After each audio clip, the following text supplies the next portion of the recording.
Nesse exato momento, hoje na data de gravação desse vídeo, o Papa Francisco acaba de falecer. Se você abre agora as redes sociais, com certeza você vai receber uma enxurrada de vídeos falando que o próximo Papa será a besta. Essa teoria tá rondando na internet já faz um tempo, desde quando o Papa começou a dar sinais que provavelmente ele estaria mal de saúde. Começou a surgir esse boato na internet, nas redes sociais, pessoas conversando no dia a dia, de uma profecia de 900 anos, de um tal de São Malaquias. E nesse texto eu vou trazer para vocês em detalhes, mostrando pontos que você vai entender o que realmente essa mensagem dita de 900 anos atrás, que provavelmente prevê o fim do mundo e de que o próximo Papa seria a besta. E o fim está próximo? Me chamo Juba. Se você me conhece nas outras redes sociais que eu crio conteúdo bastante tempo já, estou aqui nesse momento especial da história da humanidade, nesse momento de conclave, da troca do próximo Papa. Então já deixa o seu like, se inscreva no canal, comenta aqui embaixo e vamos investigar a fundo o que esse tal de São Malaquias diz e se realmente é isso tudo que estão dizendo. Mas calma, fica até o final, porque existem realmente coisas do fim do mundo e a próxima besta está se revelando e eu vou dizer no final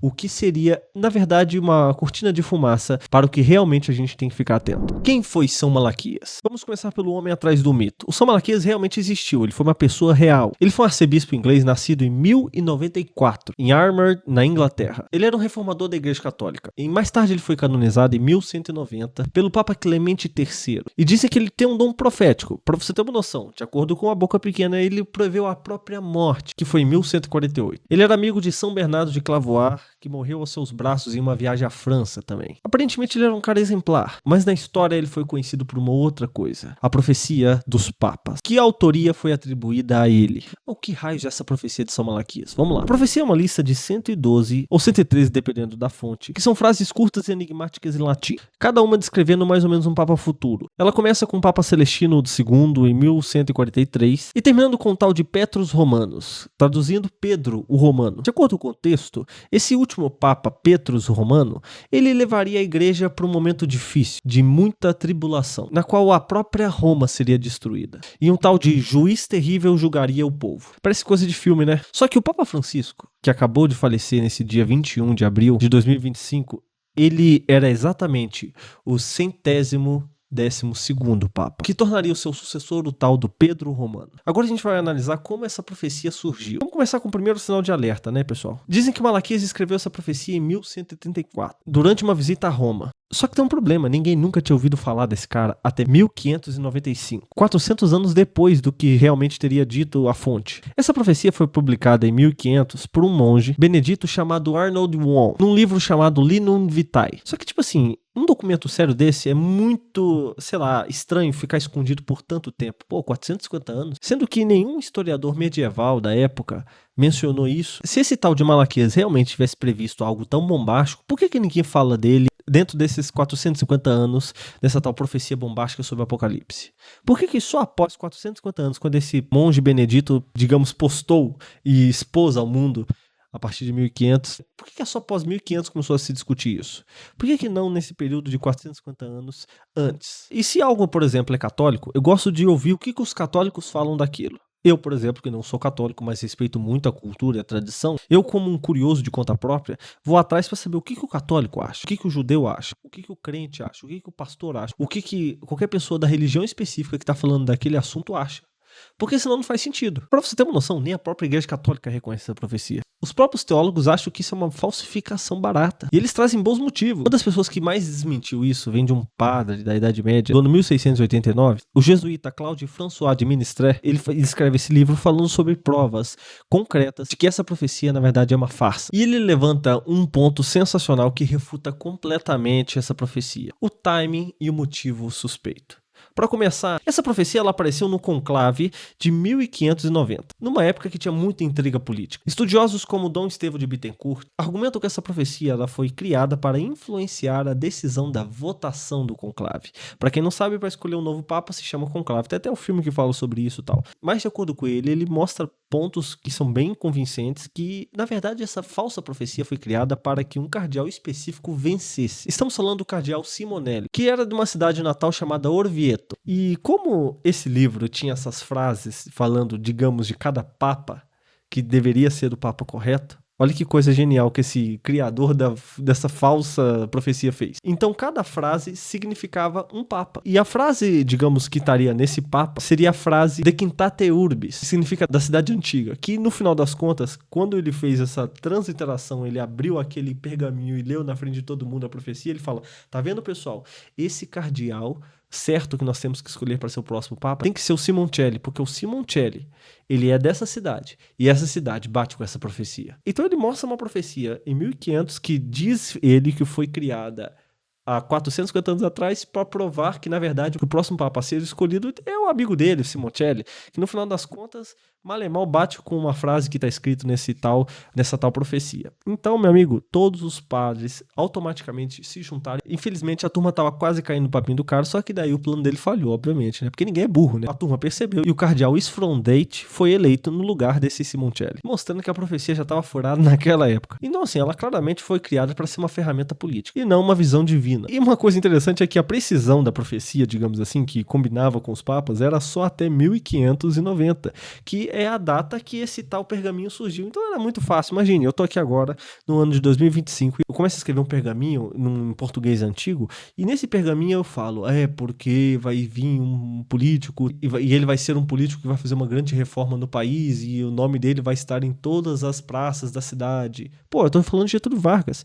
Só que eu digo que esse texto específico de Getúlio Vargas, ele foi achado em 1800, 200 anos antes. Aí eu falo, tá vendo, pessoal? Achei uma profecia que profetizava sobre Getúlio Vargas. Olha como bateu. Só que, claro, eu conheço Getúlio Vargas, só que foi eu que fiz, eu sou um artista. Isso eu tô dando um exemplo, né? Então foi claramente isso, porque batia todos os papas anteriores, só que justo aquele papa não bateu. Então, assim, aí começa a furada, né? E aí entra a questão que a gente tem que olhar, que é a base bíblica do negócio. Porque uma profecia de um tal de São Malaquias, que surgiu no ano 1090, cara, pelo amor de Deus, um cara não pode sobressair uma profecia bíblica que já fala do fim dos tempos.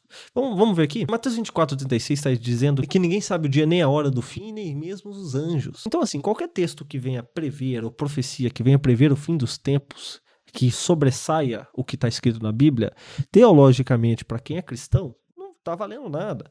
Porque, querendo ou não, a Bíblia já meio que antecipa esses problemas que vai acontecer, que se alguém criar mais alguma coisa, tá fora do que tá escrito aqui, porque nem os anjos sabem do fim do mundo. E o fim do mundo, meu amigo, todo mundo espera. Todas as culturas têm o seu fim do mundo, o seu Ragnarok.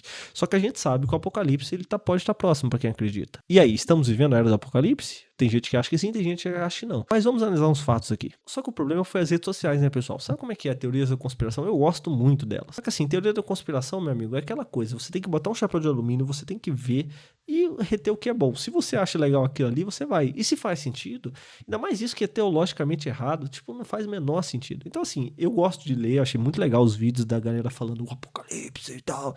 Mas no final das contas, cara, não tem nada disso. Por que esse assunto está sendo falado a torto direito? Antigamente, quando alguém falava do fim do mundo, todo mundo ficava, ixi, isso daí é bobagem. Mas hoje em dia, nas redes sociais, isso estoura e todo mundo fica aos prantos. Eu conheço pessoas que estão, assim, desesperadas. Meu Deus do céu, o Papa morreu, o próximo é a besta. O próximo Papa já vai entrar com uma carga que ele vai ter que contratar uma agência de marketing muito boa para tirar essa visão que ele seria a besta. Se você for ver o livro de Apocalipse, ele não conecta a besta a um Papa, vamos dizer assim. Claro que existem pessoas que têm interpretações que acreditam que o Papa seria besta, como por exemplo, acho que os adventistas, se eu não estiver errado, eu não sou adventista, então eu tô falando aqui dando uma de Dunning-Kruger aqui, tá? Eu tô falando daquilo que eu ouvi de uma pessoa me falar que ela é adventista e ela acredita que um Papa seria besta, porque eu sei que os adventistas têm uma rixa muito grande com papas, assim. Independentemente dessa profecia de São Malaquias ou não, eles acreditam nisso. Então, a partir do momento que eu desenho nas redes sociais, poxa vida, olha ali, São Malaquias, meu Deus, é isso mesmo, a besta, estamos ferrados. Cara, eu conheço essa história, já fiz filme. E se você for olhar a teologia cristã, o que Cristo fala na Bíblia? Vigiai e orai, porque você não sabe o dia nem a hora. A única coisa que ele fala sobre o fim do mundo pra você fazer é isso. Então assim, se alguém é besta ou não tem como você fazer nada, meu amigo, nada. Só fica na tua, faça a sua oração e vigia pra você fazer besteira. E uma das coisas interessantes também é que em 1500 a Roma estava envolvida em diversas pragas, diversas guerras, o pessoal ia invadindo. Então, assim, o tempo todo era um apocalipse iminente. Então, realmente, essa profecia, ela fazia um pouco sentido naquele contexto quando o escritor daquele arcebispo escreveu ela. E hoje em dia, nesse contexto de, talvez, polarização, vamos dizer assim, Israel, por exemplo, tá isso aqui para entrar numa guerra absurda. Então, assim, muita gente tá falando, cara, realmente, é o fim do mundo. E aí essa profecia ela cai como uma luva. E assim, eu parei, eu li artigos para fazer esse roteiro e trazer esse vídeo. Só que eu não sou maioria. Todo mundo, meu amigo, só vai ver um vídeo de 1 minuto, Malemão vai ver um vídeo de 10 minutos e vai tomar aquilo como verdade. Agora, o que as pessoas estão, tipo, focando é numa cortina de fumaça, na minha opinião. Por quê? E, na minha opinião, existem realmente teorias que fazem um total sentido que ninguém está falando. Como, por exemplo, o Papa ser ligado, por exemplo, a uma elite globalista que tem uns ideais que pode, por exemplo, atrapalhar a vida de quem quer seguir, por exemplo, certa ideologia. Seguir, por exemplo, quem é cristão, ou quem é judeu, ou quem acredita em Deus, enfim. Você vê, por exemplo, essa agenda do Vaticano moderna. A questão que eu falo, para fechar esse vídeo, é quem que beneficia com esse medo que a galera tá sentindo? O sistema quer que você fique com medo, que você fique dividido. Porque quando você tá dividido, você fica mais fácil de ser dominado. Então, cuidado, pessoal. E para fechar, a minha crença e a crença de muitos estudiosos é que essa teoria de São Malaquias, na verdade, foi para ganho político. E ela está, de novo, sendo para ganho político. Porque nesse exato momento, o pessoal do conclave deve estar assim, cara, meu Deus, quem que a gente vai chamar? Quem que a gente vai aprovar para o próximo Papa? E agora? Como é que a gente vai fazer? Tem que olhar as redes sociais. Será que a gente escolhe aquele? Aquele é ultraconservador, aquele é progressista. Meu Deus, como é que a gente vai fazer para a gente não passar a imagem que o Papa é o anticristo? Então, assim, olha, o cancelamento é iminente, seja para um cara ultraconservador ou seja um cara progressista.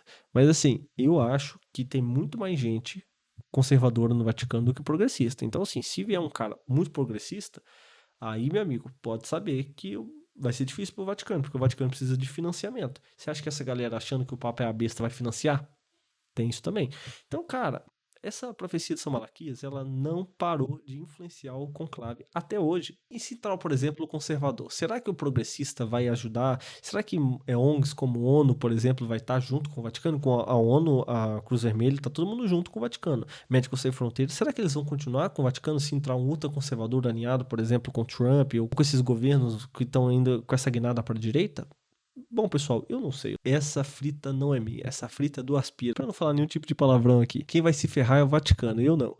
Mas a minha ideia aqui é trazer conteúdo pra vocês, conteúdo de informação, e trazer a verdade pra vocês. Porque a verdade, ela está lá fora e a verdade, você tem que perseguir ela. Porque só assim você vai ser livre. Bom, pessoal, comenta aqui embaixo o que vocês acharam. Deixa o seu like, me siga para mais vídeos.